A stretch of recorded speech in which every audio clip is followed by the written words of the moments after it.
Mirë se erdhe në botën ku askush nuk është i pafajshëm. Sekrete shqiptare, vendi ku rrëfimet më të thella, më të ndaluara dhe më të pathëna të shqiptarëve marrin zë.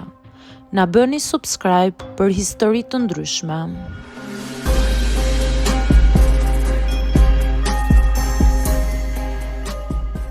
Nuk ndodhi brenda një dite. Faktikisht është gjëja që njerëzit nuk e kuptojnë.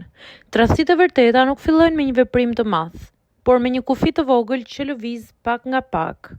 E njihja motrën e gruas time prej vitesh. Ishte gjithmonë aty, në festa familjare, në dreka të dielave, në raste të zakonshme ku askush nuk mendon se mund të ndodhë diçka e gabuar. Dhe për një kohë të gjatë, vërtet nuk ndodhi asgjë.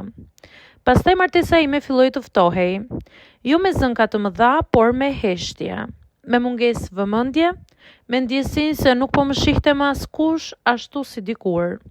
Në atë boshllëk, pa e kuptuar, fillova të flisja më shumë me dikë tjetër. Fillimisht ishin biseda të thjeshta, ankesa të vogla, shaka, pastaj bisedat u bën më personale. Ajo më kuptonte, më dëgjonte, më shihte në sy kur flisja. Dhe kjo ndjenjë të bënte që të ndiheshe i parë. Është e rrezikshme kur je vulnerabël. E dija që po kaloja një vit u kuqe. E dija çdo herë që zgjidhja të qëndroja pak më gjatë në dhomën ku ne ishim vetëm. Çdo herë nuk largohesha menjëherë, por mendja ime gjente justifikime. Nuk po bëja asgjë të keqe, është vetëm një bisedë. Nuk ka ndodhur gjë. Derisa ndodhi ajo që nuk duhej të ndodhte. Jo në kuptimin fizik që njerëzit imagjinojnë, ishte vërtet një çast posa fizik aq edhe shpirtëror. E kam ndier aq shumë marrëdhënie me të, shumë herë më intensivisht se sa ajo që un kam me gruan time. Nuk ishte thjesht kënaqësi, ishte ndjenja e të qenit i gjallë, dhe kjo është ajo që më trombi më shumë. E kuptova se e rrezikshme është të gjesh jetë aty ku nuk duhet.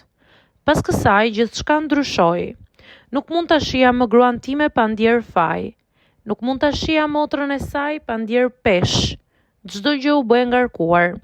Çdo takim familjar ishte tension. Çdo buzëqeshje dukej e rrem. Nuk kishte fitues në këtë histori. Vetëm njerëz që lëndoheshin, ndërsa e vërteta do dilte. Dhe unë beta me barrën më të rëndë. Ta di që e kisha tradhtuar jo vetëm me një njeri, por me një familje të tërë. Qoftë edhe pa thënë me fjalë apo pa e treguar me veprime të hapura.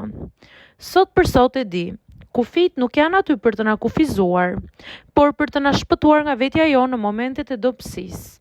Dhe unë për një çast nuk i respektova.